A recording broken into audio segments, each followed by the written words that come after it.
ఆరాధన కొరకే పరిశుద్ధ గ్రంథం నుండి యెహెజ్కేలు గ్రంథం 34వ అధ్యాయం. యెహెజ్కేలు గ్రంథం 34వ అధ్యాయం 4-5 వచనాలు చదువుకుందాం. 34వ అధ్యాయం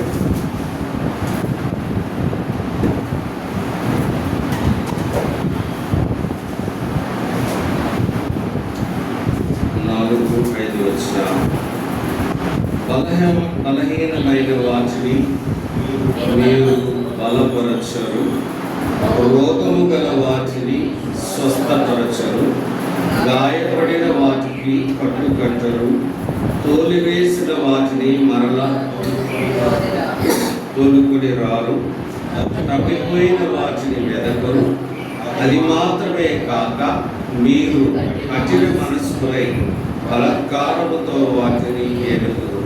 కాబట్టి కాపరులు లేకయే అవి చెదిరిపోయి సకల అడవి మృగములకు ఆహారం. ఆయన చిన్న ప్రార్థన చేసుకుందాం. దేవుడి వార్త ద్వారా మనతో మాట్లాడాలి.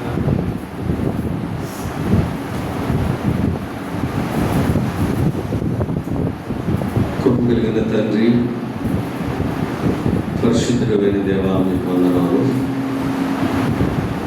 ప్రభా, ఎంతో ఆశతో నా ప్రభా మీరు చేసిన కార్యంలో మేము జ్ఞాపకం చేసుకొని మిమ్మల్ని ఆరాధించాలని, మేము కనపరచాలని మీ సన్నిధికి వచ్చుండగా మీరు మాకు ఇచ్చిన లేఖన భాగం ద్వారా మీరు మాతో మాట్లాడండి. ప్రభా, మీకు ప్రీతికరమైన ఇష్టమైన ఆరాధన మేము సమర్పించుకోవటానికి కావలసిన కృపని దయచేయమని, నిలబడుతున్న అల్పుడైన నన్ను, అయోగ్యుడైన నన్ను విసులు చాటు మరుగుపరుచుకోండి. మీ ఆత్మతో నన్ను అభిషేకించి మీరే మాట్లాడండి.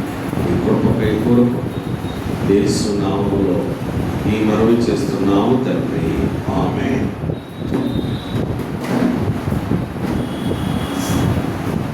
ఇక్కడ చూస్తే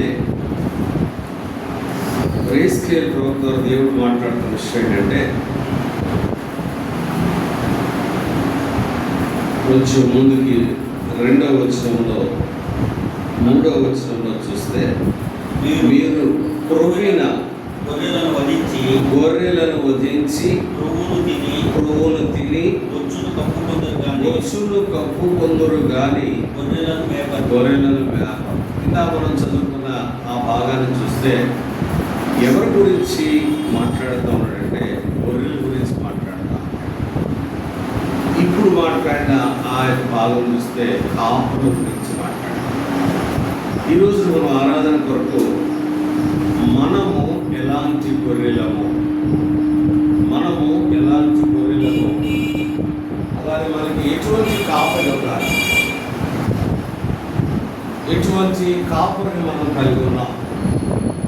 మరి గొర్రెలుగా ఉన్న మనము ఎటువంటి లక్షణాలు కలిగి ఉన్నాం, గొర్రెలకు ఎటువంటి లక్షణాలు కావాలి, మరి అటువంటి లక్షణాలు కలిగి ఉన్న మనల్ని దేవుడు ఏం చేశాడు. ఇక మనం ఆరాధనలో ఆరాధించబోయేది ఏంటంటే, ఎలాంటి గొర్రెలుగా ఉన్నాం, ఆయన ఎలాంటి కాపరి, ఈ విధంగా ఉన్న గొర్రెలు మనం ఏ విధంగా చేశాడు, అప్పుడు మనం ఏం చేయాలి. 4 విషయాలు. మనం ఎలాంటి వాడు చూడండి. ఒక్కొక్కటి చూస్తాం.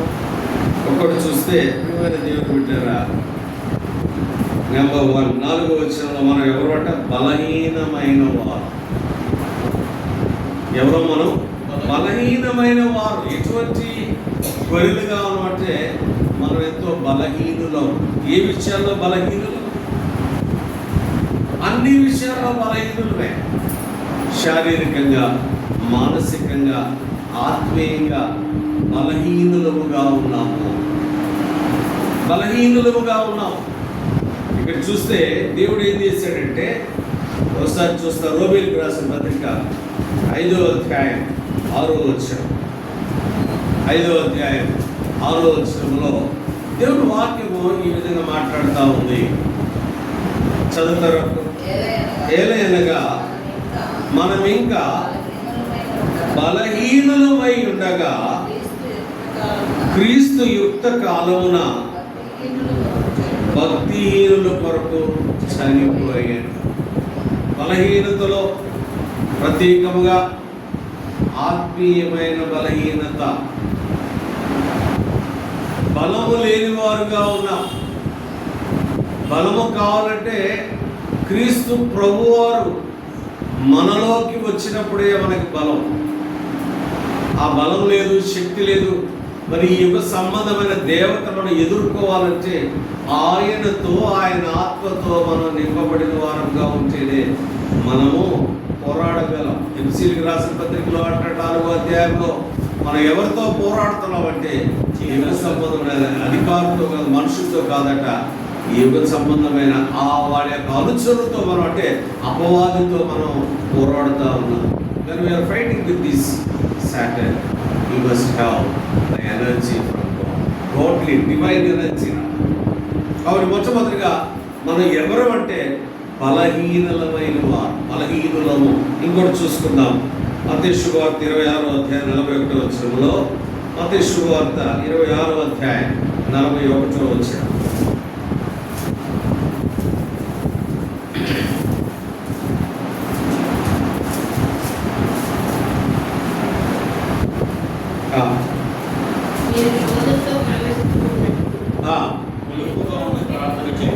మెలకువగా ఉండి ప్రార్థన చేయండి. ఎవరి గురించి మాట్లాడుతూ ఉన్నారు? తన ప్రత్యేకమైన ప్రియమైన శిష్యుల గురించి మాట్లాడుతూ ఉన్నారు. ఆయన వెళ్ళి అక్కడ ప్రార్థన చేస్తూ ఉంటే వీళ్ళకి నిద్ర వచ్చేస్తూ ఉంది. బలహీనత, శారీరకమైన బలహీనత, అలానే ఆత్మీయమైన మెలకువ లేదు. ఉండటం అయితే ప్రభు పక్కనే ఉన్నారు, ప్రభు చేసే విషయాలు చూస్తూ ఉన్నారు. కానీ they did not fill with the divine power which has given by the God. దేవుడిచ్చిన ఆ దైవికమైన శక్తిని, ఆత్మని వారు పొందకుండా బలహీనులుగా ఉన్నారు. అది మొట్టమొదటిగా మనం గమనించుకోవాల్సిందే బలహీనమైన గొర్రెలము. రెండవది చూస్తామా 34:4లోనే. రెండవది ఏంటి? మనము రోగము కలిగిన గొర్రెలము. రోగము కలిగిన గొర్రెలము. ఇటువంటి గొర్రెలము ఇక్కడ దేవుడు మనతో మాట్లాడుతూ ఉన్నాడు. మనం ఒకటి బలహీనమైన గొర్రెలము, రెండవది రోగము కలిగిన గొర్రె. ఇర్మియా గ్రంథం 17వ అధ్యాయం 9వ వచనం. ఇర్మియా గ్రంథం 17వ అధ్యాయం 9వ వచనం. హృదయం అన్నిటికంటే మోసకరమైనది, అది ఘోరమైన వ్యాధి కలిగి, ఇంక్యూరబుల్ డిసీజ్. ఘోరమైన వ్యాధి. ఏంటి ఆ వ్యాధి? ఆ వ్యాధిని మనం చూస్తే నిజంగా ప్రియమైన దేవుడు పెట్టారు. ఇప్పుడు బాగానే ఉంటుంది, ఇప్పుడు మనం స్వస్థపడతాం. మళ్ళీ కొంచెం సమయాన్ని మరలా ఏం చేస్తాం, ఆ వ్యాధితో మనం ఫీల్ అయిపోతాం.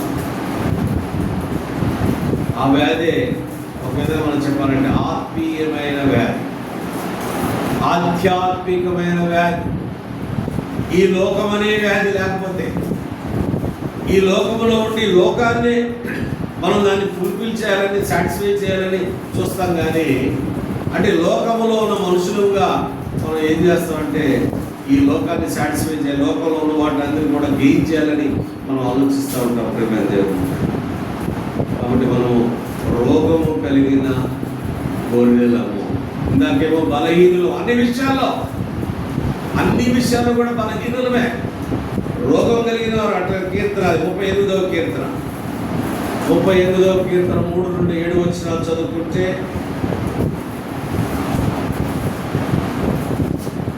38:3-7 నీ కోపాగ్ని వలన ఆరోగ్యము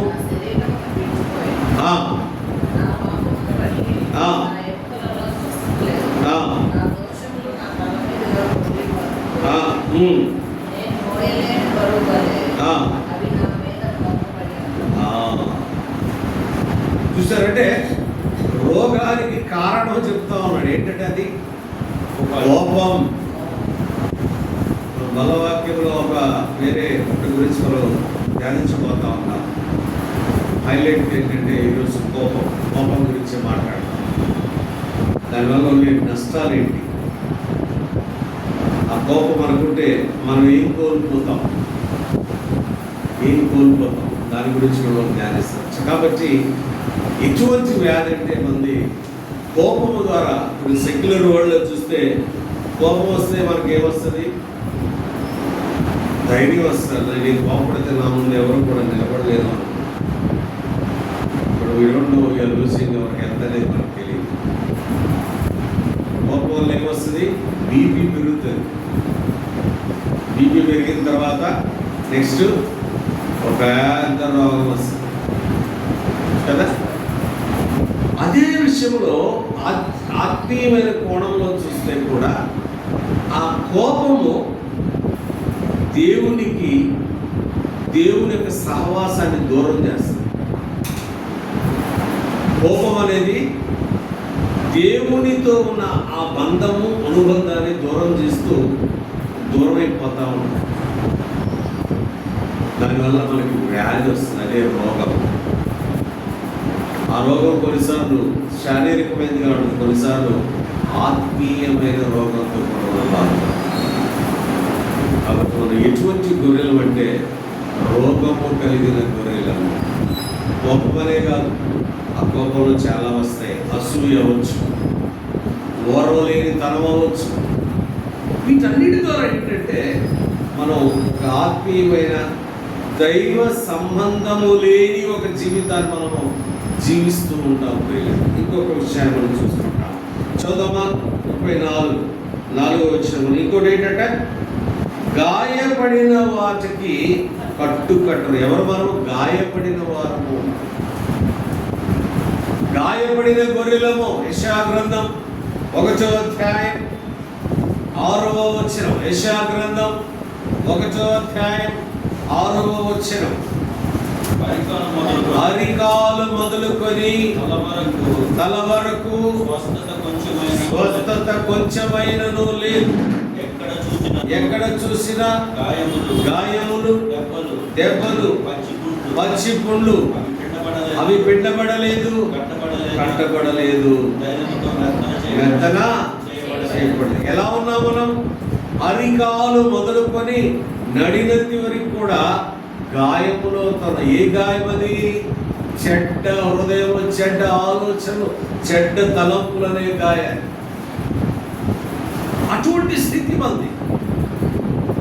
అటువంటి గొర్రెలుగా ఉన్న మనల్ని దేవుడు ఇంకో విషయాన్ని చూసుకుంటే లూకా శుభవార్త 10వ అధ్యాయం 30వ వచనంలో, లూకా శుభవార్త 10వ అధ్యాయం 30వ వచనం. లూకా శుభవార్త 10వ అధ్యాయం 30వ వచనం. ఒక మనుష్యుడు యెరూషలేము నుండి యెరికో పట్టణమునకు దిగి వెళ్ళుచు దొంగల చేతిలో చిక్కాడు. వారు అతని బట్టలు దోచుకొని అతని కొట్టి ప్రాణంతో విడిచిపోయింది. అప్పుడు ఒక యాజకుడు ఆ త్రోవన వెలుట తటస్థించాడు. అతడు అతనిని చూచి రక్తగా పోయాను. అలాగనని లేవీయుడు ఒకడు ఆ చోటికి వచ్చి చూచి రక్తగా పోయాను. అయితే ఒక సమరయుడు ప్రయాణమైపోవచ్చు అతడు పడి ఉన్న చోటికి వచ్చి అతనిని చూచి అతని మీద జాలిపడి దగ్గరకు పోయి నూనెయు ద్రాక్షారసమును పోసి అతనిని గాయములను కట్టి. ఎవరండి? లేవీయుడు లేడు, యాజకుడు లేడు. గాయములతో కట్టబడిన, గాయములతో బాధపడుతూ ఉన్న మనల్ని ఎవరు కూడా లక్ష్య పెట్టలేదు, ఎవరు కూడా మన గురించి ఆలోచించలేదు. కానీ సమరయుడు, అక్కడ ఆ పరిస్థితుల్లో చూస్తే ఆ సమరయులు అనేవాళ్ళు మరి ఒక విధంగా వాళ్ళు ఏం చేస్తారంటే పాపులు లేదా దేవుడికి దూరంగా ఉండేవాళ్ళు అని చెప్తా ఉండేవాళ్ళు. వారు వీళ్ళు కలవడానికి వాళ్ళు ఇష్టపడరు, ఎందుకంటే వాడు పాపం చేసేవాళ్ళు. అందుకనే మన సమరయ స్త్రీ గురించి మనం చూస్తే అక్కడ మధ్యాహ్నం పూట ప్రభువారు అక్కడికి వెళ్ళినప్పుడు నేను ఇవ్వకూడదు, మీరు ఈ టైంలో ఇక్కడికి రాకూడదే, నేను సమరయ స్త్రీని అని. అంటే ఆయన పరిశుద్ధుడైన ఆయన లేదా యూదులు వాళ్ళతో సహవాసం కలిగటానికి ఇష్టపడరు, ఎందుకంటే వాళ్ళ యొక్క ఆత్మీయ స్థితి, శారీరకమైన సామాజిక స్థితిని బట్టి. కానీ ఇక్కడ గాయములు ఖచ్చితంగా ఎవరైనారంటే ఒక సమరీ, ప్రేమ కలిగిన పాపం. నీవు నేను కూడా నా ప్రేమైన దేవుని బిడ్డారా, ఇక్కడ మనం చూస్తే గాయములతో గాయపరచబడిన గొర్రెలుగా ఉన్న 3 విషయాలు చూసాం. మీకు వెళ్తాయి తర్వాత చూస్తా. మూడు విషయాలు ఏంటవి? ఒకటి బలహీనమైన గొర్రెలము, రెండు ఎవరు? రోగము కలిగిన ఎస్కేల్ 34:4 బలహీనమైన గొర్రెలము, రెండవది రోగము కలిగిన గొర్రెలము, మూడు గాయపరచబడిన గొర్రెలు. ఎస్కేల్ 34:4. దేవుని బిడ్డ ఇక్కడ చూస్తే ఈ పరిస్థితి ఆ పరిస్థితి ఇప్పుడు కూడా అన్ని దేశంలో ఉన్నట్లుగానే ఉంది మన పరిస్థితి. ఎప్పుడు గాయాలే, మాటల ద్వారా గాయాలు, క్రియల ద్వారా గాయాలు. అటువంటి స్థితిలో ఉన్న మనల్ని ఆయన ఏం చేశాడో చూస్తాం. ఆయన ఎలాంటి కాపరి చూస్తాం. చూడండి ఒకసారి కాపరి గురించి కొన్ని విషయాలు కూడా మనం మాట్లాడుకొని ముందుకు పెడదాం. ప్రియమైన దేవుని బిడ్డ, యెషయా గ్రంథం 1వ అధ్యాయం 19వ వచనం.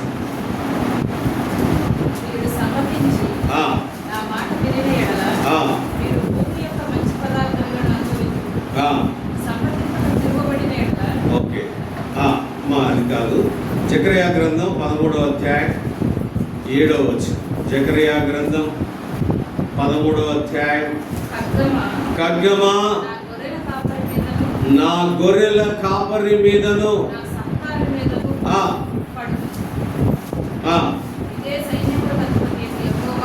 ఎవరైనా వధించబడిన కాపరి, నీ కొరకు నా కొరకు ఆయన ఎవరు? ఏ కాపరిని కలిగి ఉన్నా మనం? వధించబడిన ఖడ్గముతో ఆయన వధించబడిన వాడుగా ఉన్నాడు. యెషయా గ్రంథం 53వ అధ్యాయం 7వ వచనంలో చూస్తే వధించబడిన గొర్రె పిల్ల. ఆయనలో ఎటువంటి లోపం లేదు, ఆయనలో ఎటువంటి పాపం లేదు, ఆయనలో ఎటువంటి అపరాధం లేదు. కానీ నీ కొరకు నా కొరకు ఆయన వధించబడటానికి సిద్ధపడి మరి ఒక గొర్రె పిల్లని కత్తిరించి ఆ కసాయి ఎదుట ఏ విధంగా ఉన్నాడంటే ఎటువంటి మరి తీవ్రత లేదు, తిరుగుబాటు లేకుండా మౌనముగా ఆయన ముందు నిలబడేవాడుగా ఉన్నాడు. అటువంటి కాపరిని మనం కలిగి ఉన్నాం. We have such a kind of shepherd, such a wonderful shepherd we possess, dear brothers and sisters. మరి అటువంటి కాపరి కలిగి ఉన్నాం. అలానే యోహాను శుభవార్త 10వ అధ్యాయం 18వ వచనం. యోహాను శుభవార్త 10వ అధ్యాయం 18వ వచనం. ఎవడును నా ప్రాణము తీసుకొనడు. ఎవరండి ఈయన? ఏ కాపరైనా? ప్రాణము పెట్టిన కాపరి. కొంతమంది అనుకుంటారు మేము సిలువేసాము, రోమా సామ్రాజ్యంలో అక్కడ వాళ్ళు ఏమనుకుంటే మేము యేసుక్రీస్తు ప్రభువుని సిలువేసాము అని అంటే దేవుడు మాట్లాడుతున్న మాట ఏంటంటే ఎవరు? నా ప్రాణము ఎవరు తీసుకోలేరు. ఐఎమ్ వాలంటీర్గా నేనే నా ప్రాణాన్ని అప్పగించాను. ఎందుకో తెలుసా? నా గొర్రెల కొరకు. అటువంటి కాపరిని మనం కలిగి ఉన్నాం. ఇటువంటి కాపరి అంటే నీ కొరకు నా కొరకు తన ప్రాణాన్ని పెట్టిన కాపరి. ప్రాణం అర్పించడానికి నీలో నాలో ఎటువంటి నీతి లేదు, మంచితనం లేదు, ఎటువంటి యోగ్యత లేదు. బట్ ఆయన ఒకే ఒక ఆయన లక్షణం, ఆయన ప్రేమించటం వలన ఆయన మన కొరకు తన ప్రాణాన్ని పణంగా పెట్టి తన ప్రాణాన్ని మనకు అర్పించాడు.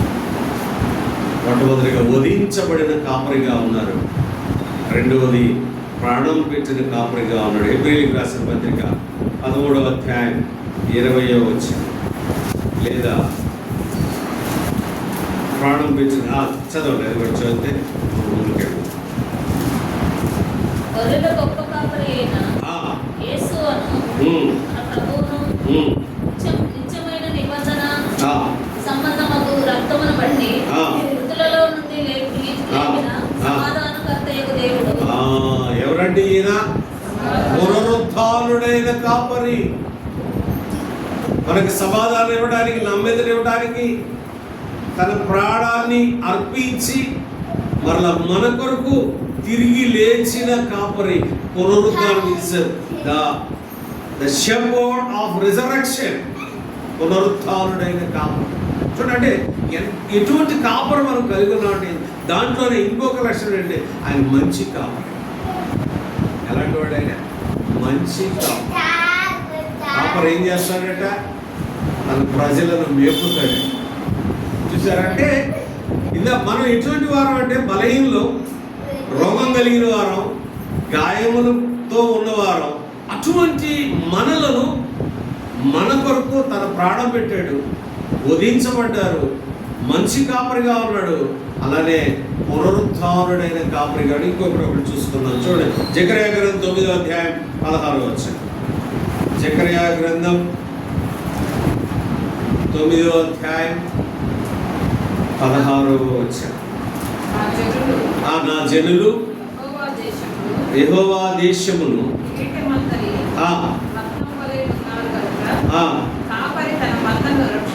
కాపరి తన మందను రక్షించున్నట్లు వారి దేవుడైన యెహోవా. ఏ కాపరండి? రక్షించిన కాపరి. కాపరిలో 4 లక్షణాలు చూస్తాం. రక్షించిన కాపరి. అందుకని మనము ప్రత్యేకంగా క్రిస్మస్ దినాల్లో ఆ యొక్క వచనాన్ని ఎక్కువగా మనం ధ్యానిస్తూ ఉంటాం. ఏంటంటే 2:11 నేడు రక్షకుడు మన కొరక లేకపోతే మీ కొరక? మన కొరకు. అప్పుడు ఆయన దేవత వాడికి చెప్తా ఉన్నాడు, మీకు మన కొరకు చెప్చి ఉన్నాడు. The shepherd who came to the world to give salvation for humankind. రక్షించిన కాపరి. చూసారా? అంటే బలహీనులుగా ఉన్నాం, ఆత్మీయ రోగంతో ఉన్నాం, గాయాలతో కట్టబడి ఉన్నాం. అటువంటి నిన్ను నన్ను కాపరిగా ఉండటానికి, అటువంటి నిన్ను నన్ను సంరక్షించడానికి కాపరిగా ఆయన ఎలా ఉన్నాడు? వధించబడ్డాడు, ప్రాణం పెట్టాడు, తర్వాత అలాగనే రక్షించాడు, అలానే పునరుత్థానుడయ్యాడు. నీ కొరకు నా కొరకు ఆయన ప్రాణం పెట్టాడు. Are we deserve to get salvation? రక్షణ పొందటానికి మనకున్న యోగ్యత ఏమన్నా ఉందా? మనకేమైనా యోగ్యత ఉందా రక్షణ పొందటానికి? లేకపోతే యేసుక్రీస్తు వారు మన కొరకు ప్రాణం పెట్టడానికి మనకున్న యోగ్యత ఏంటి? ఇలా చూసే యెషయా గ్రంథం 1:6లో అరికాలు మొదలుకొని నడినెత్తి వరకు ఎటువంటి స్వస్థత లేదు, గాయాలే, పచ్చి పుండ్లు. ఎక్కడ చూస్తుందా మనం? హృదయంలో చూస్తే ఆ హృదయం అంటే మోసకరమైంది, ఘోరమైన వ్యాధి కలిగింది. Such kind of people we are. మన హృదయంలో ఎప్పుడు కూడా మంచి ఉండదండి, ఎప్పుడు ఉండదు మంచి. ఎప్పుడు వ్యాధి, చెడ్డ వ్యాధి. కానీ ఇదొకటి మంచి ఉంటే పర్వాలేదు, కానీ చెడ్డ వ్యాధి. ఏ కోణంలో చూసినా కానీ, చిన్నప్పటి నుంచి కూడా మనం ఏ కోణంలో చూసినా కానీ ఎటువంటి మంచితనం లేదు, ఎటువంటి మంచి ఆలోచనలు లేవు, ఎటువంటి మంచి తలంపులు లేవు, మంచి క్రియలు లేవు, మంచి సహవాసం లేదు. అటువంటి నిన్ను నన్ను, అటువంటి నీ కొరకు నా కొరకు మన కొరకు ప్రియమైన దేవుని బిడ్డారా, ఆయన వధించబడ్డాడు, ఆయన ప్రాణం పెట్టాడు, ఆయన రక్షించాడు, ఆయన పునరుత్థానుడయ్యాడు. ఇదే సువార్త. ఎందుకంటే ఏం లేదు. మరి అటువంటి ఆయన కొరకు నీవు నేను ఏం చేయాలి? ఏం చేయాలి? మనం ఏం చేయాలి? మన పాత్ర ఏంటి? దేవుడా ఆ రక్షించాడు, నేను బాగానే ఉన్నాను కదా, నేను చేయాల్సింది ఏంటి అని అనుకున్నావా? రక్షించటానికి యోగ్యత లేదు. Because how we God salvation అంటే only the concept is grace. Grace అంటే తెలుసు కదా, గ్రేస్ అంటే కృప. కృప అంటే ఏంటి? నేను కృప పొందాను అని అంటే ఏంటి? కృపను పొందాను అంటే ఏంటి కదా? Though we are not deserve but we gained. మనకు యోగ్యత లేదు, ఎందుకంటే మనం నీతివంతులు కాదు, ఎందుకంటే మనం మంచోళ్ళం కాదు, ఎందుకంటే మన హృదయం మంచిది కాదు, ఆయనకి ఎప్పుడు మనం లోపడలేదు. కానీ ఆయనే మొదట మనలను ప్రేమించాడు. ప్రేమించి అంతవరకే ఉన్నాడా? నీ కొరకు ప్రాణం పెట్టాడు, నీ కొరకు నిందల పాలయ్యాడు. ఒకసారి ఆ సిలువ క్రమాన్ని మనం చూసుకుంటే యెషయా గ్రంథం 53 చదివితే, అది రోజు చదవండి, అసలు నిజంగా కళ్ళు తిరుగుతాయి. 53వ అధ్యాయం చదివితే ఆయన సిలువలో చేసిన ఆ గొప్ప ఆధిక్యత ఏంటి, త్యాగం ఏంటి మనం చూస్తాం పిల్లలు. ఆ త్యాగం ఏంటి, ఆయన చేసింది ఏంటి ఒకసారి చదువు తమ్ముడు. మూడో వచ్చిన చదువు 53:3. అతడు తృణీకరింపబడిన వాడిగా, వ్యాధిని అనుభవించిన వాడిగా, చూడనల్లని వాడిగా, తృణీకరింపబడిన వాడిగా, మన రోగాలను భరించిన వాడిగా, మన వ్యసనను భరించిన వాడిగా, మొత్తబడిన వాడిగా, బాధింపబడిన వాడిగా, శ్రమ నొందిన వాడిగా, మన అతికి గాయపరచబడిన వాడిగా, నలుపట్టుబడిన వాడిగా, మన శిక్ష ఆయన మీద భరించిన వాడిగా. అంటే దేవుని యొక్క త్యాగాన్ని మనం చూస్తే, వై హి వాజ్ నెగ్లెక్టెడ్. ప్రభు వారు సృష్టికర్త, ఆయన నిర్లక్ష్యం చేయబట్టడం ఏంటి? ఫర్ హూమ్ సేక్, ఎవరి గురించి? ఆయన రూపాన్ని పోగొట్టుకోవడం ఏంటి? ఆయన కూడా శక్తిని పోగొట్టుకోవడం ఏంటి? ఆయన కూడా బలాన్ని పోగొట్టుకోవడం ఏంటి? ఆయన విసర్జింపబట్టడం ఏంటి? These are all because of you and me. దీనికి అంతటి కూడా కాదు, నీ గురించి నా గురించే ఆయన అటువంటి శ్రమలోకి వెళ్ళి ఆయన ప్రాణం పెట్టాడు. ఒకసారి చూడండి, ఎవరైనా మనల్ని ఎవరైనా తృణీకరిస్తారా అంటే ఎంత బాధ వేస్తుందా? మనకి బాధ వేస్తుందా? ఏదో ఒక ఫంక్షన్కి వెళ్ళాము, పక్కన వాళ్ళు పిలిచి వాళ్ళకి బిర్యానీ పెట్టి మనకేమో సాంబార్ వేసారు అనుకోండి, ఎలా ఉంటుంది? రండి, ఎలా ఉంటుంది? జనరల్గా నేను మాట్లాడతాను కదా. లేకపోతే బిర్యానీ వేసేసి సరే కర్రీ ఏదో ఇచ్చేసి ఒక ముక్క అదనంగా పక్కన వాళ్ళకి వేసారు, మనకి ఒక ముక్క వేసారు, ఎలా ఉంటుంది? అంతవరకు ఇది పర్వాలేదు. కానీ జీసస్ క్రైస్ట్ ఈ లాస్ట్ హిస్ బ్రెత్, ఆయన ప్రాణమునే విడిచిపెట్టాడు. ఈ లాస్ట్ హిస్ గ్లోరీ, ఆయన మహిమను పోగొట్టుకున్నాడు. ఈ లాస్ట్ హిస్ పవర్, ఆయన అధికారాన్ని పోగొట్టుకున్నాడు. ఈ లాస్ట్ హిస్ ఎనర్జీ, ఆయన శక్తిని పోగొట్టుకున్నాడు. ఎవరి గురించి? ఒక మంచి కాపరిగా ఉండాలని, మన కాపరి, ఆ కాపరి మనం కలిగి ఉన్నాం. మరి అంత చేసిన ఆ కాపరి మనం ఏం చేయాలి చూద్దామా? ఏం చేద్దాం చూడండి ఒకసారి. 79వ కీర్తన 13వ వచనం. కీర్తన 79:13 చదువు. అప్పుడు నీ ప్రజలను నీ మంద గొర్రెలమైన మేము సదాకాలము నీకు కృతజ్ఞతాస్తుతులు ఏం చేయాలంట? సదాకాలం ఎప్పుడు కూడా ఆయన మనం ఏం చేయాలి? కృతజ్ఞతాస్తుతులు చెల్లిస్తూ. అలా 49:14 చదువు. 49వ కీర్తన 14 వచ్చి.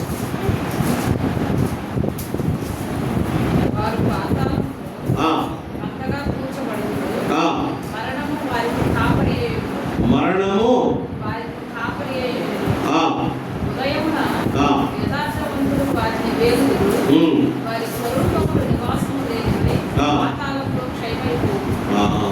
చూసారా? ఒకవేళ ఆయనే మనకి కాపరిగా లేకపోతే మరి ఏమైపోయాడు? పాతాళంలో కరువులో అయిపోయాడు. కాబట్టి జ్ఞాపకం చేసుకొని ఆరాధనలోకి వెళ్దాం. ప్రభా, ఎంత మంచి కాపురం ఏంటే,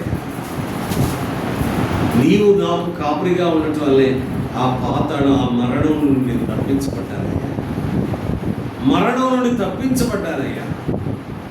ఎంత తండ్రి ప్రభా, ఎంత కృపనిచ్చావు ప్రభా అని జ్ఞాపకం చేసుకొని మేము దేవుని పెట్టారా. అప్పటి నుంచి కూడా నిన్ను నన్ను ఆ మరణం నుండి తప్పించినటువంటి ఈ క్షణం వరకు కూడా ప్రతి విషయంలో నీకు తోడుగా నిన్ను ఆదరిస్తూ బలపరుస్తూ ఉన్న దేవుడు.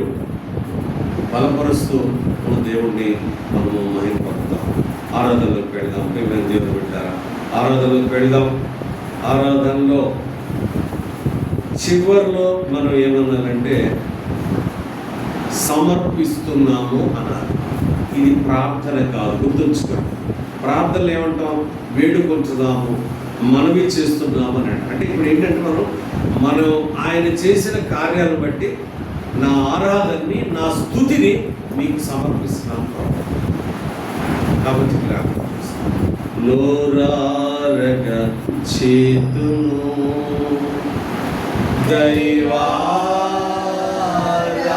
దైవారాధనను